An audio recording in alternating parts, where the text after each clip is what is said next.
Praise the lord. Hallelujah. నాదంటూ లోకాన ఏది లేదయ్యా, ఒకవేళ ఉందంటే నీవిచ్చినది ప్రభువా. నీదే నీదే బ్రతుకంతా నీదే, నీదే నీదే బ్రతుకంతా నీదే. నాకు ఉన్న సామర్థ్యం, నాకు ఉన్న సౌకర్యం, నాకు ఉన్న సౌభాగ్యం, నాకు ఉన్న సంతానం, అనుభవించే ఆరోగ్యం, ఆరగించే ఆహారం, అనుభవించే ఆరోగ్యం, ఆరగించే ఆహారం, కేవలం నీదేనయ్యా, కేవలం నీవేనయ్యా. నాదంటూ లోకాన ఏది లేదయ్యా, ఒకవేళ ఉందంటే నీవిచ్చినది ప్రభువా. మహిమోన్నతుడా మీకు స్తోత్రం. మహోపకారి మీకు స్తోత్రం. మహిమగల తండ్రి మీకు స్తోత్రం. మహిమాన్వితుడా మీకు స్తోత్రం. మహోన్నతమైన స్థలములలో నివసించువాడా మీకు స్తోత్రం. నేటి దినము కొరకు ఏర్పాటు చేయబడిన వాక్య భాగము, ఇశ్రాయేలు ఎడల శుద్ధ హృదయుల ఎడల నిశ్చయముగా దేవుడు దయాళుడై ఉన్నాడు.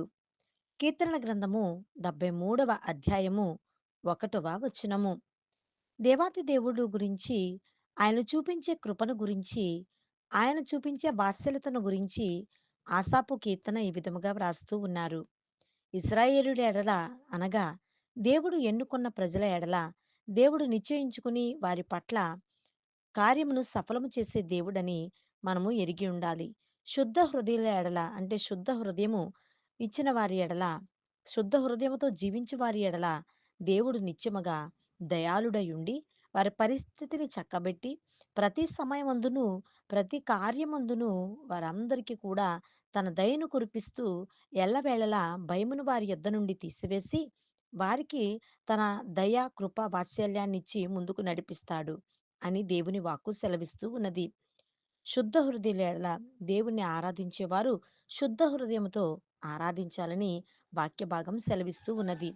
జ్ఞాపకం చేసుకుని దేవుని ఎడల మనము శుద్ధ హృదయము కలవారమై హృదయాన్ని శుద్ధిగా చేసుకుని దేవుని దివ్య రక్తము ద్వారా కలిగింపబడి మనము మన జీవితాలను చక్కబరుచుకుందాం.